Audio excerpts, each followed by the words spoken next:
اب اصل میں یہ بات شروع یہاں سے ہوئی کہ شریعت اور طریقت. تو آپ غور کیجئے تاریخ پڑھ کے جتنے بڑے نام والے مطلب علماء کرام جتنے ہمارے بزرگان دین تھے، ان کی تمام کے تمام بزرگان دین کی دین کے اوپر جو دسترس تھی، علم کے اوپر جو دسترس تھی، وہ کمال تھی. وہ ان کے جتنا علم شاید اس وقت کے عالم بھی نہیں رکھتے تھے، لیکن وہ چونکہ طریقت والے لوگ تھے تو طریقت والے لوگ وہی تھے ایکچولی جو شریعت کا علم رکھتے تھے اور اس پہ عمل کر رہے تھے. اب آپ ہمارے دور کے کس عالم کو کمپیئر کریں گے مولانا روم کے ساتھ یا ان کے علم کے ساتھ جن کا طوطی اپنے زمانے میں بولتا تھا؟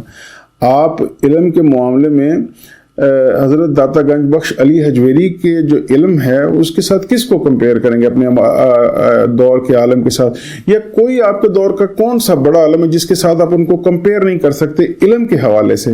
اگر آپ معین الدین چشتی کی بات کرتے ہیں تو ان کے علم کے ساتھ آپ کس اپنے دور کے عالم کا آپ کمپیریزن کریں گے؟ تو وہ علماء دین بھی تھے، وہ علماء دین ہی تھے لیکن عمل پیرا تھے دین کی تعلیمات کے اوپر. وہ صوفی کہلائے، طریقت کے ماننے والے کہلائے. تو اب ہم یہ نہیں کہہ سکتے کہ عالم کوئی مختلف آئیڈینٹی تھی اس وقت. عالم وہی تھے جو علم حاصل کر کے اس پہ عمل کر رہے تھے، وہ طریقت یعنی اس پہ عمل کر رہے تھے، اس لیے وہ صوفی کہلائے.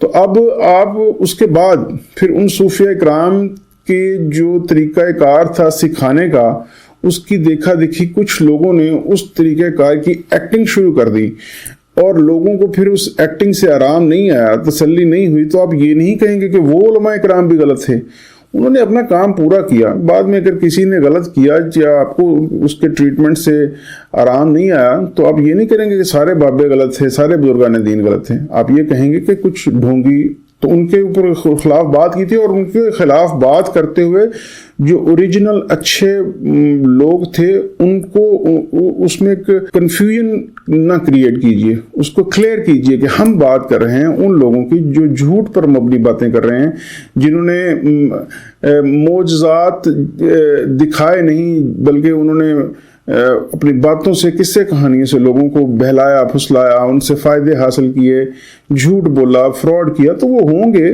وہ رہے ہوں گے، آج بھی ہیں. ہم دیکھتے ہیں گلی محلوں میں پھر رہے ہیں، آج بھی آستانے موجود ہیں.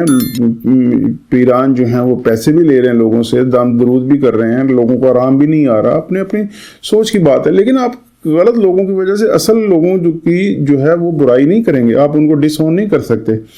تو اب ضرورت اس امر کی ہے کہ ہم یہ نہیں کہہ سکتے کہ صرف جو علماء دین ہے یہ ایک خاص مکتبہ فکر ہے، وہ ٹھیک ہے اور دوسرا بالکل غلط ہے. کہیں اس میں خمی، کہیں اس میں خمی، کہیں اس میں درست ہیں، کہیں اس میں درست ہیں.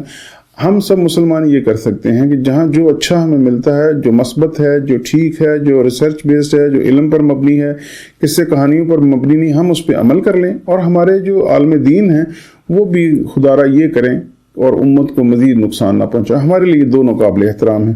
اور کسی کی تضحیق کرنا، کسی کے اوپر جملے کسنا بغیر تحقیق کے. ابھی اسی موضوع سے ریلیٹڈ ایک چھوٹی سی عرض کرتا چلوں کہ 300 سال پہلے کسی کو کہا گیا ہوگا کہ 300 سال بعد ایک ایسا وقت آئے گا کہ جب لوگ فون پہ بات کریں گے وائر سے کنیکٹڈ نہیں ہوگا، آپ آواز بھی سنیں گے، تصویر بھی دیکھیں گے، تو اس وقت نہیں مانا ہوگا کسی نے. وہ کہے گا یہ تو ممکن ہی نہیں. بہت سی ایسی چیزیں آج آ گئی ہیں جن کو ہم بچپن میں صرف سنتے تھے اور ہم سنتے تھے کہ یہ ممکن نہیں ہو سکتا، ہمیں لگتا تھا کہ یہ ممکن نہیں. آج وہ ممکن ہو گیا. اتنی زیادہ چیزیں ممکن ہو گئی ہیں ہم امیجن ہی نہیں کر سکتے کہ انسان جو ہے وہ اپنی جو تحقیق کر کے کتنا آگے نکل گیا ہے. اور اس پہ تو شواہد موجود ہیں، سائنس کی ریسرچز موجود ہیں. جو لوگ فزکس کو جانتے ہیں، میٹر کو سمجھتے ہیں، جو ویوز کو سمجھتے ہیں، جن کا سائنس کے اوپر، فزکس کے اوپر علم ہے. اور آپ اسی سے حساب کر لیجئے کہ آپ فزیکلی کسی بندے کے سامنے موجود نہیں، آپ نے ایک ڈیوائس اٹھائی، اس پہ ایک نمبر ڈائل کیا اور آپ امریکہ کسی بندے سے گفتگو کر رہے ہیں، تو بندہ تو آپ کے پاس موجود نہیں ہے، وہ تو آپ سے ہزاروں میل دور بیٹھا ہے. تو کوئی ایک میڈیم ہم نے دریافت کر لیا جس سے ہم اس تک اپنی آواز پہنچا رہے ہیں فوراً، اور فوراً اس کا جواب لے سکتے ہیں. پھر ایک اسی میڈیم کو ہم نے بہتر کر لیا کہ فوراً ہم اپنے اس کی تصویر دیکھ سکتے ہیں اور وہ ہمیں دیکھ سکتا ہے. جبکہ ایسا کوئی میڈیم ہمیں 100 سال پہلے بھی موجود نہیں تھا، ہمیں پتہ نہیں تھا شاید 200 سال یا 300 سال یا 400 سال، لیکن آج وہ میڈیم ہے.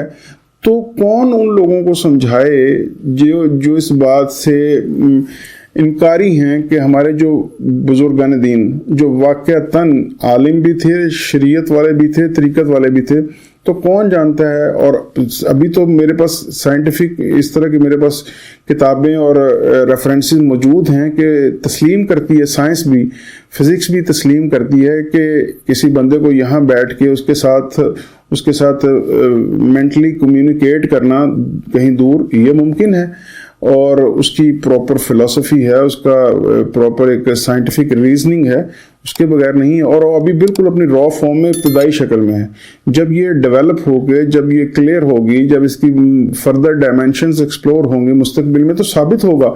آپ سے 50 سال بعد آپ کون جانتا ہے کہ یہ ثابت ہو جائے، کوئی بزرگان دین میں سے کوئی بیک وقت یہاں پہ بھی ہو اور مدینہ منورہ میں بھی موجود ہو، یا یہاں سے کسی کا ہاتھ پکڑ کے اسے مدینہ منورہ کی یا مکہ معظمہ کی سیر کرا دے، یہاں بیٹھ کے کسی کو تعویذ کرے، کسی کو دم کرے اور اس کے نتیجے میں کہیں آرام آ جائے۔ اس کی سائنٹیفکلی پروو ہو جائے گا، ہو چکا ہے بہت حد تک۔ ریمیننگ اس کے جو ابھی پبلک نہیں ہوا، ہم تک نہیں پہنچی یہ چیزیں، ہر ایک کی تک نہیں، میں نے تو دیکھی ہیں خود، میں نے پڑھی بھی ہیں۔